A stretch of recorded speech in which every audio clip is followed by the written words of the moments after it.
Pinalad tayong makakausap ang isa na sa mga itinuturing nating suking senador, suki ng programang ito. Ang dilit iba kundi si Senate Committee on Civil Service and Government Reorganization and Professional Regulation Chairman, Senator Ronald De La Rosa. Senator De La Rosa, good morning. Johnny Bañez, Drew Nasino, live na po tayo sa DWIZ, Alu Channel 23. Sen. Good morning po, Senator. Good morning, John at Drew at sa ating mga taga-subaybay. Good morning sa ating lahat. Alright, bilisan. Alam ko pong meron kayong importanteng lakad eh. Ano Yes, pong tindig ninyo at reaksyon ninyo sa kontrobersyal na nangyari kay dating PNP Chief Nicanor Torre III, Senator De La Rosa? Well, Drew, no? Kung tingnan mo yan, from the point of view ng PNP, it's very normal na anytime magkakaroon ng reshuffling, magkakaroon ng relief, normal yan sa PNP. Talagang walang forever. You serve at the pleasure of the President. Po. Kung ayaw sa'yo, then pwede kang tanggalin anytime. Pero mukhang kakaiba in a sense, Senator De La Rosa, yung nangyari kay General Nicolas Torre III dahil mukhang walang malinaw na basahan o dahilan kung bakit siya tinanggal ng mabilisan. Sen.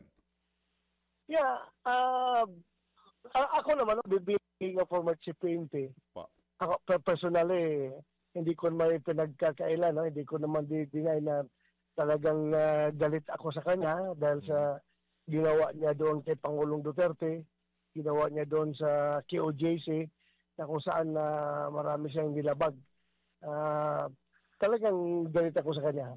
Pero ito nangyari sa kanya ngayon, naawa na rin ako sa kanya. Naawa ako. Dahil para bang pagkatapos mong ginawa lahat ng order sa'yo, sinunod mo, bordering to illegal acts na yung pinaggagawa mo. At ngayon, you are unceremoniously relieved. So, masakit rin kung tutusin. Dahil dating si PNP rin ako eh. Alam ko yung nararamdaman mo kapag ginaganon ka. Masasama ang loob mo. But then again, as I have said, you serve at the pleasure of the President. Kung ayaw na ng Pangulo sa'yo, tatanggal ka din. Just follow orders. Wala kang magawa. Ang kagandahan lamang doon, Senator De La Rosa, kagaya ng binabanggit mo, at binanggit din niya, bilang isang good soldier, tumalima siya sa kautusan mismo ng Pangulo, ng Commander-in-Chief. Opo. Correct. Wala ka man talaga. There's no choice. Hindi ka man pwedeng, hindi mo pwedeng i-defy ang orders. Sunod ka. Wala ka man magawa talaga dyan. Ang gulong yan, Senator De La Rosa, basa mo ba na quote-unquote na politika o pinulitika si General Torre? Sen? I don't know. Dahil hindi ako insider. I'm not an insider. Looking from the outside, infighting. There's an infighting within the sa circle. Within the circle. Kung sino ang papanigan ng Pangulo, siya ang panalo. Ganoon lang yun eh. Alright. Kahit anong gagawin mo dyan, kahit na border mali, mayroon kang nababiolate na mga pulisiya, pero kung papanigan ka pa rin ng Pangulo, din panalo ka pa rin. Senator, so ano pong maipapayo nyo kay General Torre bilang isa ring dating PNP chief? Pero kung ako sa kanya,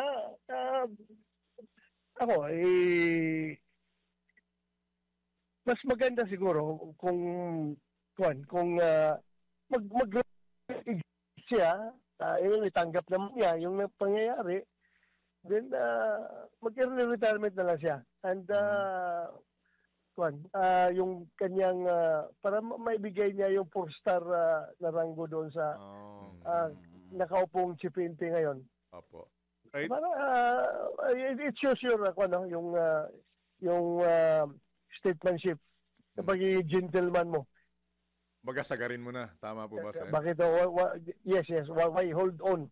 why hold on to that rank na ayaw naman sa'yo ng presidente, di ba? Opo. Ibigay mo na lang sa iba.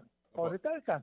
Sen, kung halimbawa early retirement, lahat ng benepisyong nakalaan sa 4-star makukuha niya. Yes, walang bawas po. Walang Okay. bawas.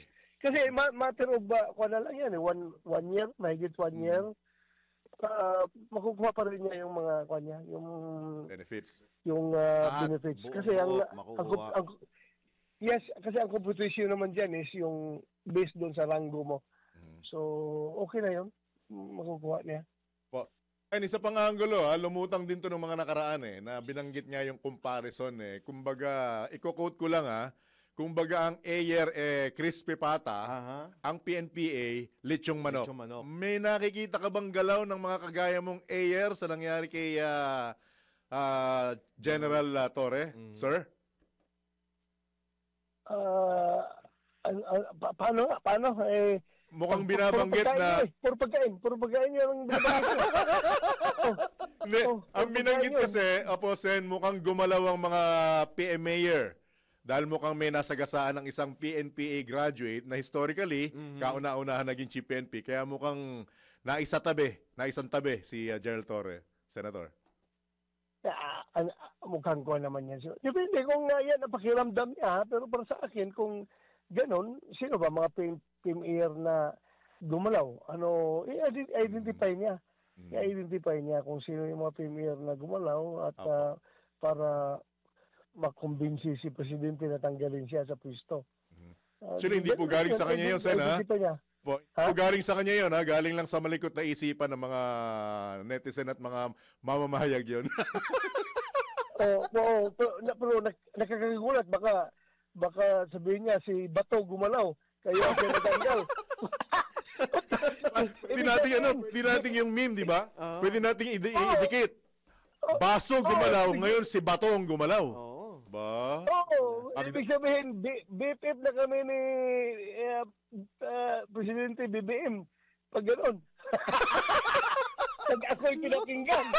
Kapag ako'y pinakinggan, Dadali ka pa.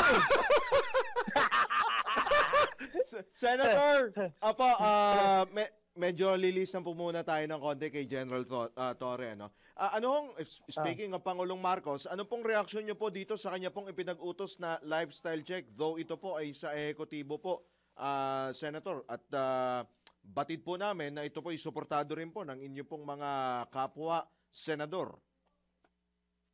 Dapat yan.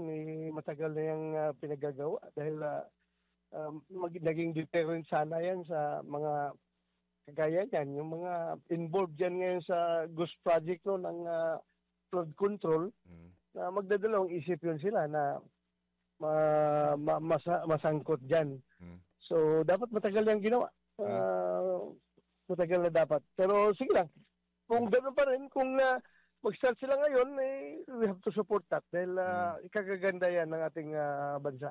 Willing ka rin ba na magpasa ilalim sa lifestyle check, Senator De La Rosa? Baka kuhan yan. Baka pag i-lifestyle check tayo, baka ang kaso natin dyan is unexplained poverty. Hindi unexplained wealth. Huwag na niyo ako isali. Huwag na niyo ako isali dyan. Baka Ito lang ha. Baka ang lumabas, puro liability. Baka puro utang yan. Puro utang. Puro loan sa bangko. Anyway. Nakakaya, huwag na. So yun ang anggulo natin ha. Newsroom, ang anggulo natin. Ayaw ni Senator De La Rosa sa lifestyle check dahil lalabas, puro utang siya. Tama ba yung anggulo namin, Senator? Mapapahiya tayo. Baka sabihin na putay na. Mahinang senador ito.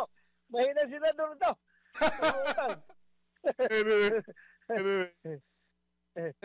Right, Senator, dinadalang natin sa biro pero alam natin mabibigat ang kinakarap nating problema na kailangang agarang solusyonan dahil ang taong bayan ang naapektuhan. Nasa inyo po ang pagkakataon, baka may karagdagan po kayong panawagan maliban sa huwag kayo isama sa lifestyle check. Labasan ng salin.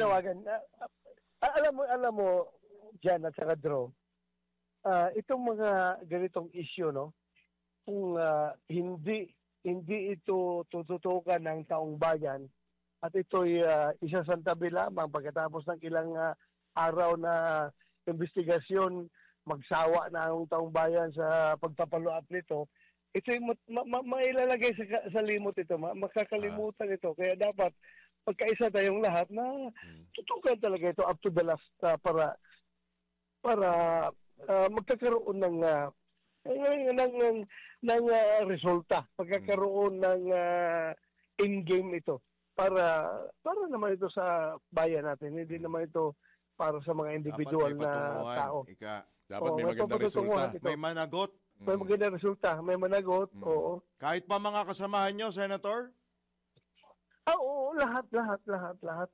Pag Kahit pa ako, pwede kong managot dyan. hinihintay ko. Managot ako sa unexplained poverty. Nagutin natin yan. Mukhang wala kami makukuha ng SOT sa'yo. Puro tayo tawa. Anyway, again, Senator, as always, maraming salamat sa pagkakataon. Good morning, good luck. Ingat po kayo, ha? Ingat po. Good morning, Salamat po, Senator. Senator. Thank you so much. Ingat salamat. po. Apo. Salamat, John, at saka Apo. Drew. Good Salamat morning po. talaga. Good morning. Sige, good morning. Isasama namin kayo sa grupo namin, ha? Grupo ng baon. Baon sa utang. Ingat, sir. Ay, Good luck. Sige. Salamat po, salamat. Apo.